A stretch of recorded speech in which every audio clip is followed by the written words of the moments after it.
Assalomu alaykum do'stlar, mush vaqtimlar xayrli bo'lsin. Yana qayta bir yuz ko'rishdik. Oldin qatimliq og'aylarimdagi kuchli talabga asosan Akkusativ. bu qatimliq darsimiz bo'lsa akkusativ.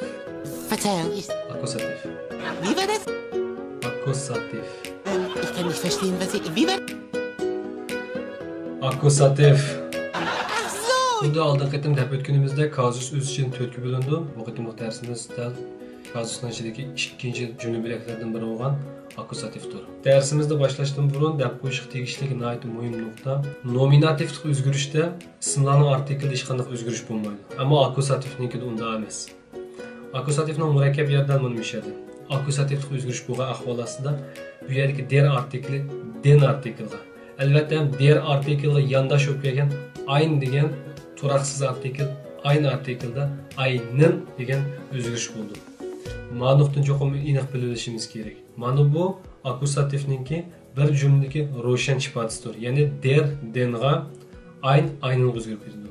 Agar bizga berilgan bir jumladagi, ya'ni der artikli bor bir so'zda akkusativlik o'zgarish bor deb qarasak va yoki jazmlashtirsak, u vaqtida der degan artikl cho'qim den o'zgarib ketishi kerak. Xuddi biz oldin qatim nominativni deb o'tgandek, bir jumla berilgan ahvolda biz nominativni tepish uchun asosli va eng unumli usuli bu jumlaga cho'qim savol qo'yamiz. Xuddi nominativga kim va nima degan savolni qo'yib, uning topgan javobimizni biz nominativ deb yakunlab chiqqanga o'xshash akkusativda ham ikki tipik savol bor. U bo'lsa-mu when oder was. When ya'ni kimni, was bu yerdagi was deganni biz bevas tarjima qilsak nima degan savol bo'lib keldi.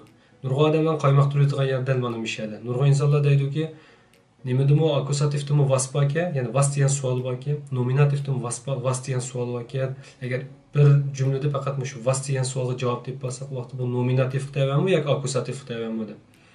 Shuning uchun bu yerdagi nihoyat zil bo'lgan bir nuqtani oydinlashtirishimiz kerakki, when oder was degan savolninki uyg'urchalashtirib tarjima qilgan vaqtimizda kimni va nimani, hargiz nima emas, balki nimani degan savoldir. Normalda imtihonda va yoki maktablarda biz yo'liqtirgan savollar bo'lsa, welches Nomen steht im Akkusativ?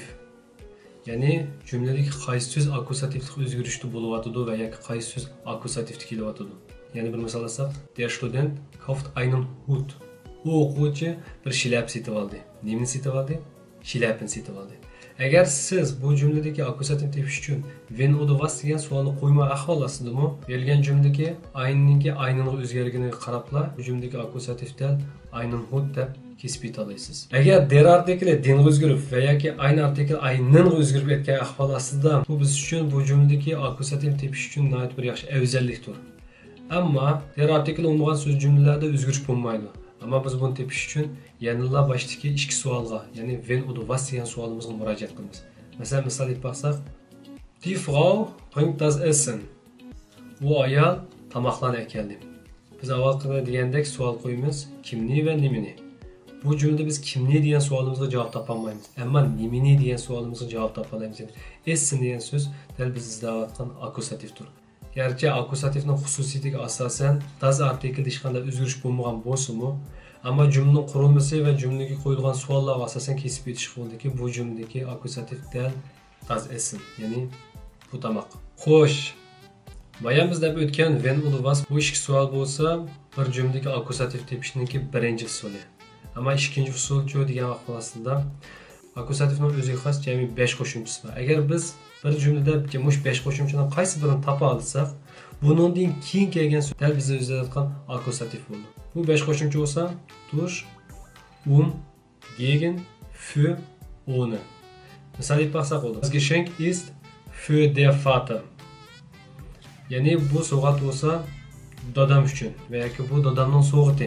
Für biz boshlab o'tgan akkusativ xos preposition, ya'ni bir qo'shimcha bo'lganligi sababidan bundan keyin kelgan so'zlarda akkusativlik o'zgarish ilib berish kerak. Shuning uchun kesib aytish bo'ldiki, bu jumlaningki texnik to'g'ri bo'lgan nusxasi bo'lsa, das Geschenk ist für der Vater emas, balki das Geschenk ist für den Vater. Chunki der da akkusativlik o'zgarish bo'lganligi sababdan den o'zgarib ketdi. Yana bir misol olsak, er schwimmt durch den Fluss. Flussninki artikli asli der, ya'ni daryoning artikli der. Ama akusatif xos preposision dush kelganligi uchun asli bu jumladagi der artikli den o'zgarib ketdi. Bizga imtihonda qaysi xil savol shakli chiqdi degan vaqtida qasddan ular akusatifni o'zgartmaydi. Ammo bizga mushkul qo'shimchalarni berib, bu orqali bizningki o'zgarish bo'lgan inkosimizni sinaydi. Masalanga imtihonda berilganda der schwimmt durch der Fluss deyildi. Agar siz artikl, ya'ni Flussning artiklniki der ekanligini bilsangiz va bir jumla akusativ kelgan ahvol ostida bu yoki derning den o'zgarganligini bilsangiz, ham uningdan sirt va eng muhimi dush degan bu artiklni, dush degan bu prepositionniki akusativ xos bir preposition ekanligini bilsangiz, shu zaman kesib yeta olasizki, bu yerga der artiklda den o'zgarish bo'ldi, shuning bilan er schwimmt durch den Fluss deb uni to'g'rilab qo'ya olasiz. Ammo bir jumla biz bash deb o'tgan akusativ xos 5 preposition, ya'ni qo'shimchalar kelgan ahvol ostidami, ammo undan keyin kelgan so'z, ya'ni der artikl bo'lmagan ahvol ostida buningda ro'shan o'zgarish bo'lmaydi. Masalan, misol aytsak, Azmat geht durch die Straße. Gerçi durch degan preposition akusativ xos preposition bo'lsa-mu, ammo Straße, ya'ni bu so'zningki artikli die o'g'onlik sababidan buning hech qanday o'zgarish bo'lmaydi. Masalan, misollarsak, Azmat geht durch die Stadt. Gerçi bu jumlada biz izlayotgan akusativning prepositsionisi dush bo'lgan bo'lsa-mu, ammo undan keyin kelgan so'z, ya'ni shtatning artikli di bo'lganlik sababidan bu yerda hech qanday o'zgarish bo'lmaydi. Bu deyarli hargiz bu jumlada akusativ yo'q deyarli emas. Bu jumlada akusativ bor, ammo akusativning o'zgarish, ya'ni derning den o'zgarishi yo'q. Ammo di shtat deganning o'rniga boshqa so'z, ya'ni bir der artikli bilan kelgan boshqa bir so'z bo'lgan bo'lsa, masalan, Fluss, ya'ni daryo degan so'z bo'lgan bo'lsa, bu vaqtida der den o'zgarib ketadi. Ya'ni Azmat geht durch den Fluss. Hergiz durch der Fluss emas, balki durch den Fluss. Xo'sh, endi yig'inchoqlab aytgan holatlarimizda birinchi nuqta bilishga tegishli nuqta, agar akusativ bo'lsa, der den o'zgarib ketadi. Derga yondash aynning o'zgarib ketadi. Undan boshqa hech qanday so'zning artiklida o'zgarish bo'lmaydi. Ikkinchi nuqta, bir jumladagi akusativlarni qanday topamiz? Wen oder was, kimni va nimani degan savollarni qo'yamiz. Agar bu savollarga javob topa olsak, bu so'z der mush jumladagi akusativdir. Undan sirt eng oqilona, eng ishonchli usul bo'lsa, savolni qo'limiz og'inimizda bir jumlada men boshlab o'tgan 5 akusativning prepositionsini izlaymiz. Für, durch, ohne, gegen. Agar bu 5 prepositionni topa olsak, shunchalardan keyin kelgan so'z dal biz izlayotgan mush jumladagi akusativdir. Ammo der den o'zgargandan bilan hech qanday o'zgarish yo'q. Shunga ba'zi so'zlar bayon deb o'tganga o'xshash die, ya'ni Azmat geht durch die Stadt deganda die Stadt degan garchi akusativ bo'lsa-mu, bundan o'zgarish bo'lmaydi. O'zgarish bo'lmaydi degan gap hargiz akusativ yo'q degan gap emas. Akusativ bor, ammo akusativda o'zgarish yo'q.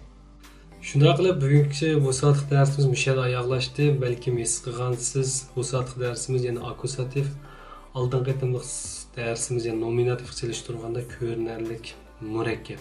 Albatta bu sizni o'zingizga qo'l silib, texnik ko'p mashq va misollarni ishlashingizni talab qildim. Men to'rdan ba'zi bir yaxshi, foydali, unumli mashq to'rbatlarni topgan bo'ldim. Buni men aslida inkos altida qoldirib qo'yman. Akusativga doir yana boshqa bir videolarni va yoki mushunga doir boshqa bir material va mashqlarni ishlash orqali buni cho'qim yaxshi kelib ketalayotganingizni ishonaman. Agar kanda mashq ishlash jarayonida yana ba'zi bir so'z jumlada yoki tushunmagan nuqtalar uchrab qolsa, aslida inkos altida qoldirib qo'ysangiz, ishonmanki biz birlikda cho'qim buni hal qila olamiz deb qarayman. Bundan sirt tanishlarimiz va og'illarimizdan kelarsan to'g'riliq zakaz qabul qilib bo'lgan bo'ldik. Dativ.